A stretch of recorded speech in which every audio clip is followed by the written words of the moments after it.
There's a kind of tiredness that doesn't come from work. It comes from watching yourself all day, watching your tone, your reactions, your words, making sure nothing about you becomes too difficult for other people to hold. And after a while, you stop noticing how often you leave yourself just to keep the peace. Some people call this kindness. Some call it maturity. But the body feels something else. A quiet tension. A constant adjusting. Like the mind never fully sits down inside itself. You answer messages you do not have energy for. You say yes before you even feel what you actually want. You explain yourself too much. You apologize before anyone blames you. And slowly, without realizing it, your inner life becomes organized around avoiding discomfort, not truth. The strange thing is, most people never notice the moment they begin abandoning themselves. It happens gently, in small moments.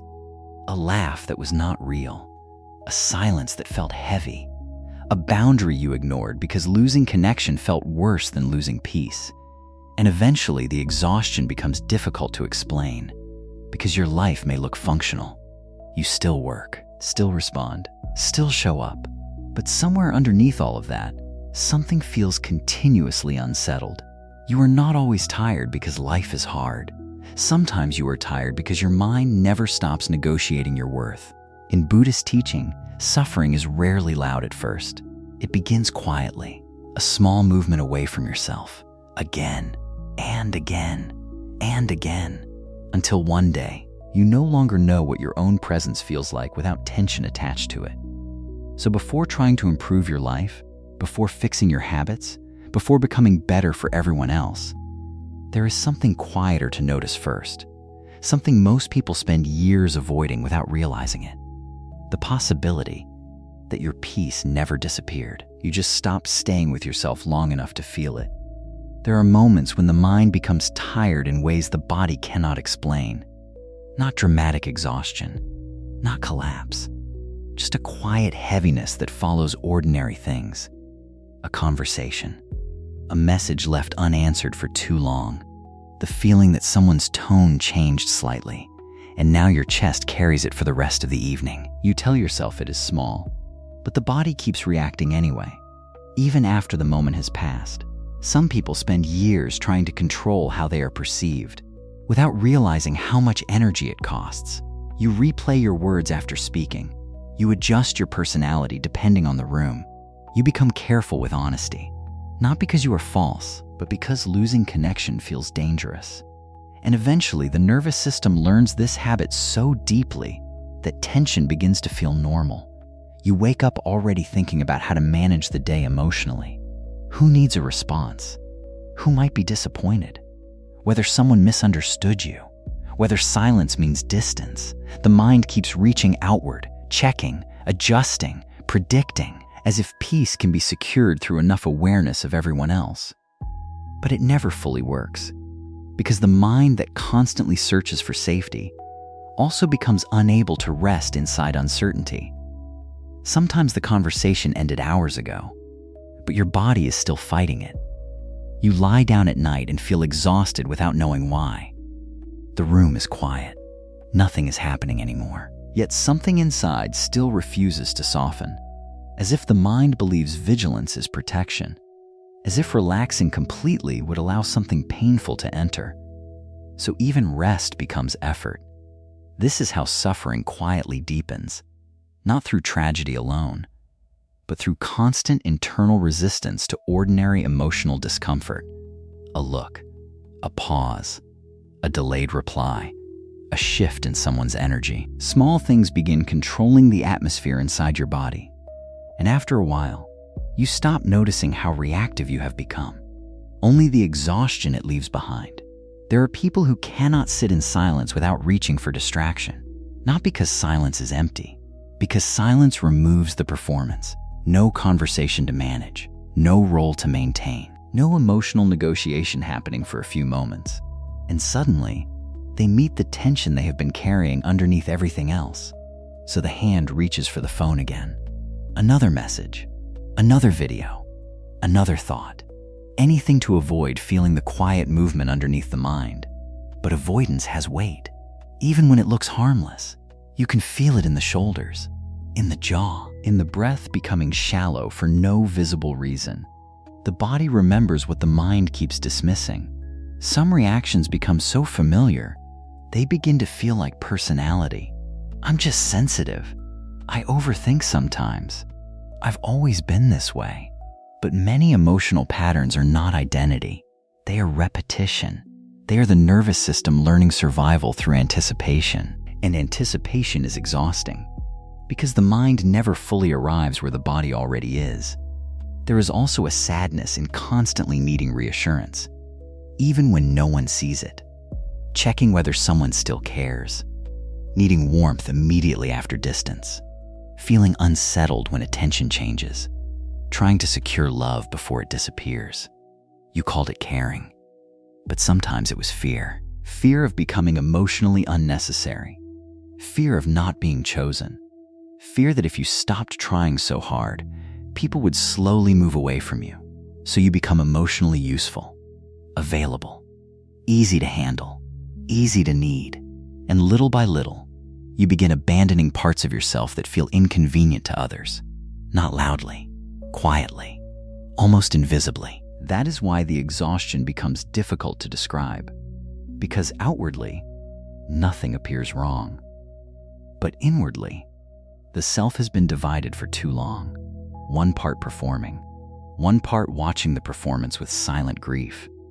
And the strange thing is, most people do not realize how much suffering comes from resisting simple emotional truths. Wanting everyone to understand you, wanting no one to leave, wanting every interaction to end cleanly, wanting certainty from human beings who are themselves uncertain.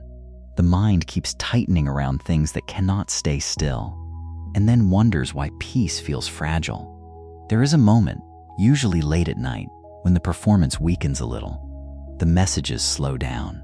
The noise softens. The room becomes still enough to hear yourself again. And underneath all the mental movement, there is often a very quiet realization. You are tired of managing how you exist inside other people's minds. Not angry, not dramatic, just tired. Tired of rehearsing conversations before they happen. Tired of explaining yourself to protect connection. Tired of carrying guilt every time you choose your own space. Tired of feeling responsible for how everyone else feels around you. And slowly, without force, awareness begins noticing something important. The peace you keep searching for in other people's reactions never actually stays there. Even when approval comes, the mind asks for more. Even when reassurance arrives, the tension returns later. Even when you are accepted, fear still waits quietly underneath it. Because the problem was never only outside. The mind had learned to abandon itself before anyone else had the chance to. So now, something inside begins moving differently.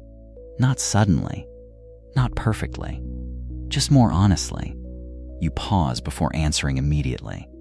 You notice the urge to explain everything. You feel the body tighten before saying yes. You begin hearing exhaustion earlier, before it becomes resentment. And for the first time in a long time, awareness arrives before reaction. There is no dramatic transformation in this, only small moments of returning. A quieter response, a slower breath, a boundary that does not come from anger, silence that no longer feels like rejection. The need to control everything begins loosening gently. You stop chasing certainty in every interaction. You stop forcing understanding from people unable to give it.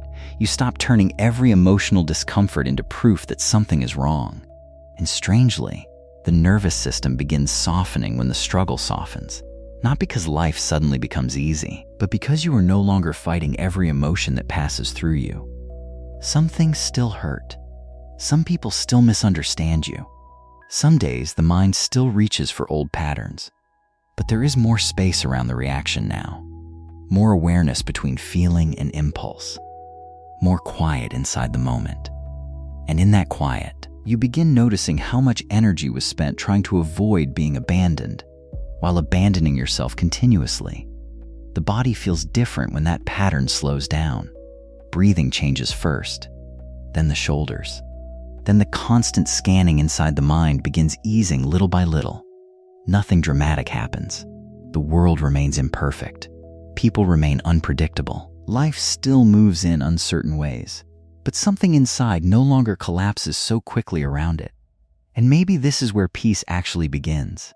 Not when life finally becomes safe, but when you stop leaving yourself every time it doesn't. And maybe nothing needs to be solved tonight. The mind has spent so long tightening around everything, around people, around outcomes, around small emotional movements that were never meant to carry this much weight. So when the tightening slows, even a little, the body notices. The breath changes quietly. The shoulders stop holding themselves so high. The room feels a little less crowded. Not because life suddenly became clear. Nothing has really been answered. Some people will still misunderstand you. Some things will still leave. Some days the old tension will return before awareness does. But maybe you do not need to fight every feeling that appears inside you. Maybe not every silence means rejection. Maybe not every distance means loss. And maybe peace was never hiding in perfect control. Just here, beneath all the effort. There's a strange softness that appears when the mind stops chasing reassurance for a moment. Not happiness, not relief, just less struggle inside the experience you are already having. The ceiling above you remains still. The night continues quietly. Somewhere outside, a distant sound fades and disappears.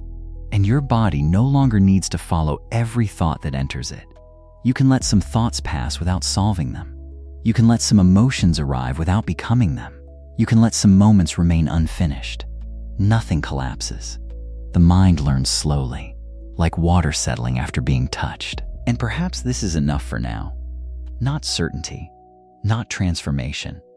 Just a little more space between you and the noise you carried for too long. A little less resistance in the chest. A little less urgency in the mind. A little less fear around simply being where you are.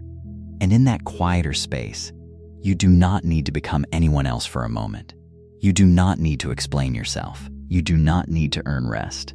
You do not need to hold everything together tonight. Just this breath, this room, this small moment where nothing is asking you to perform.